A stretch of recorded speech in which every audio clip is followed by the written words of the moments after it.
Greetings. Today is Monday, March 2nd, 2026. We're going to look at some year-to-date stats for the stock market. Keep in mind that the data that I'm about to show you is through the month of February. So we'll start off by looking at the S&P 500. The SPY is the ETF that we're going to use as the proxy.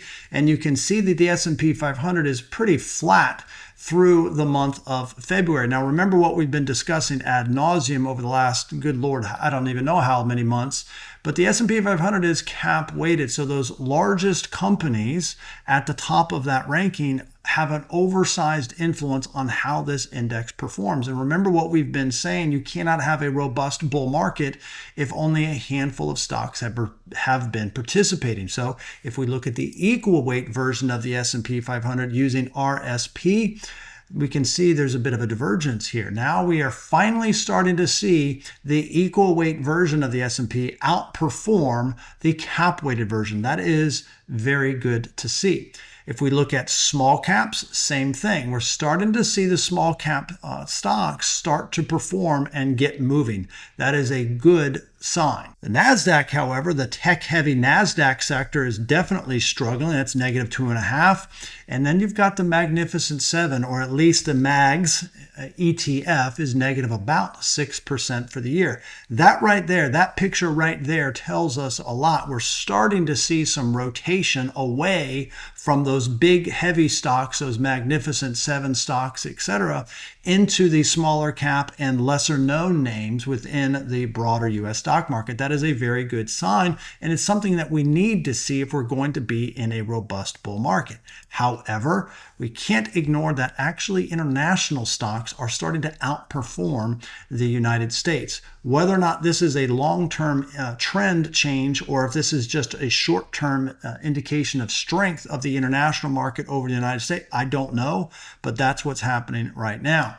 The next thing that we got to look at is commodities. Year to date, the commodities are up approximately 13%. But REMX, that is a rare earth metals and mining, that is up almost 30%. And this is actually one of the bigger concerns that I have moving into the next several months, is because historically when metals, mining, and other commodities, when those are leading the charge, that is sometimes a warning signal that we are in the end of the bull cycle. Now, when would that bull cycle end? I have no idea. We are just going to continue to monitor, follow our process. That's going to guide us. But this is a warning sign to us, so that you really understand the importance of what's happening underneath the surface or underneath the headlines of just the S&P 500. I'm going to refer back to a chart that I've used in the last several updates. This particular chart comes to us from our friends at Motor Capital Management. Keep in mind, this chart is not updated. This is quite dated, but I want you to see the divergence before I show you what's happening now. Remember that the top pane is the S&P 500 and the bottom pane is the value line geometric average. Remember, the S&P 500 is cap weighted. So those big stocks at the top of the rankings have a really big influence for the S&P 500 and how that index performs. The difference on the value line is it is capturing, first of all, 90% of the United States stock market, and it is equally weighted. So when I showed you just a minute ago the difference between S&P 500 or SPY and RSP, RSP is the equal weighted version of the S&P 500. So it's a good measure, a good difference between those two, but it's still heavily concentrated in the large companies in the United States. If we're going to be in a robust bull market, you really need to see participation kind of across the board. Obviously, every stock is not going to go up, but you have to have more than just a handful going up. And so this chart in particular is showing you that the S&P 500, the cap-weighted version of the S&P 500, in 2025, you can see the trends were going in the right direction. But when you looked underneath the surface and you looked at the value line, those trends are negative. That's that divergence. And again, thanks to Motor Capital Management for that great chart. Now, if we show you the update to the value line, I'm going to show you that in a second, and that's going to help you to see what's actually happening. This is now through 2025. Doesn't include January and February just yet. But again, as a reminder, the average stock in the United States was flat last year. Yes, there was this big, massive what we call a tariff tantrum. But after the recovery from the tariff tantrum, the average stock really didn't go anywhere. And you could easily argue that the average stock actually underperformed a money market fund in 2025. So keep your eye there, and then we're going to update it. That's that same line. And so now we have 2026 right here, and we can start to see a little bit of what we call a breakout. And so far, these highs in this range from the tail end, the last several months of 2025, so far, those highs have been acting as support. That is a very good sign. Now, what I have been arguing is that the value line, when you look at the value line, it is giving us an understanding of what's actually happening underneath the surface of the economy.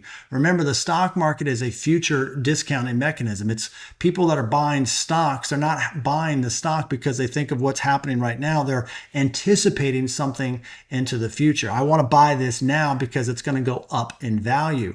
But you're not going to do that, or you're going to do it at a slower pace or with less enthusiasm if the company isn't actually thriving, if they're not actually growing. And so when you look at the value line and the fact that it's moved sideways pretty much all of 2025, but it's now starting to break out, that's, to me, sending a signal that the economy is starting to get a little bit better. Now, you're going to hear me at the end of the video talk a little bit about how I believe the stock and bond markets are sending a signal now, not today, but over the last several trading sessions and a couple of weeks, that there appears to be some concern that the economy is actually not as strong as we would like, and there's probably justification for the Federal Reserve to lower rates. We'll come back to that in just a minute. Now, having said all of that, the latest data point for gross domestic product, or how we measure the economy, actually came in pretty weak. Now, I'm going to suggest, however, that if the stock market,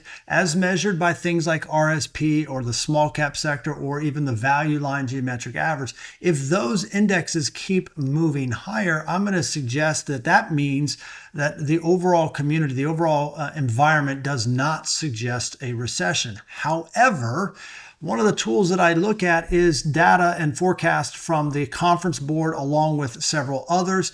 And their suggestion is that the economy in the 2026, I would argue this is approaching what we would call stall speed. So this is definitely a concern. But again, if the stock market continues to move higher, I'm going to suggest that this is not that critical. Now, one of the other things I want to take a look at is Federal Reserve board members themselves. What are they suggesting? Where is the federal funds rate going to be? You can see they're suggesting 3.4%. I also take a look at the futures market to see what does the futures market suggest what's going to happen at the next Federal Reserve board meeting, which I think might even be next week. And as of Friday, the vast majority of the futures market is suggesting that the Fed funds is not going to change this particular month. Now, I'm going to suggest that the data, the bond market in particular, is suggesting that the rates, the federal funds rates, should go lower. Now, on the screen, I've got the 2-year yield. So this is the yield on a 2-year treasury. And I'm going to overlay in green the effective funds rate. You can see the strong correlation between the two. Now we're going to zoom in so you can see what's going on. Again, the green is the effective funds rate. The blue is the 2-year yield. But when we get the latest data point through Friday, you'll see that it's going to drop back below that little support zone. So I would suggest that the bond market is suggesting that the federal funds rate should indeed be cut. And I would suggest that it is because the economic environment, while not necessarily forecasting a recession, it is weaker than we would like to see. So I'm going to pick up the pace and go through some more economic data. But first, I got to show you my number one concern for the overall economic data is the rate of change in jobs. There's just really not been any job growth. You can see the trend has been fairly negative for quite some time. When we look at the job openings data, this is that consolidation period. I was really hoping we would start to see this pop back out. It headed in the wrong direction. So the jobs market has been very weak. However, I can't ignore the historical data. Right now, where the unemployment rate is about 4.3%. What I'm trying to show you on this chart is 3.4. We got down to 3.4, and that was historically very, very low. So if we zoom in just a little bit, you can see that, yeah, the trend has changed. 4.3 is still a fairly low unemployment rate. Now, I pulled out my old economics textbook from back when I was at NC State, and according to Dr. Hyman, I sat in his class, and his textbook said that the natural rate of unemployment was between 5.5 and 5.8. So currently, our unemployment rate is below the natural rate of unemployment. So that would suggest that overall, that should not be a very big concern. However, my college years were a few years ago, so I figured, why don't I just ask my good friend, Mr. ChatGPT, that same question? And according to ChatGPT, the natural rate of unemployment is somewhere between 4 to 5%. Regardless of which measure you're going to look at, I would argue 4.3 is really not a high rate of unemployment. My bigger concern in this regard would be the fact that the duration of unemployment is approximately 24 weeks. So if you lose your job, it's going to take you approximately 24 weeks to find a new job. However, I always like to look at this in context of history. So let's zoom out and see where we're at.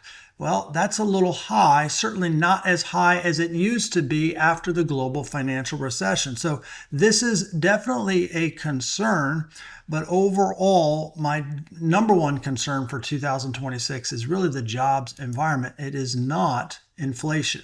That's going to do it for today. If you have any questions, send me a DM either through the channel here on YouTube, or you can always connect with me over on LinkedIn and send me a message that way.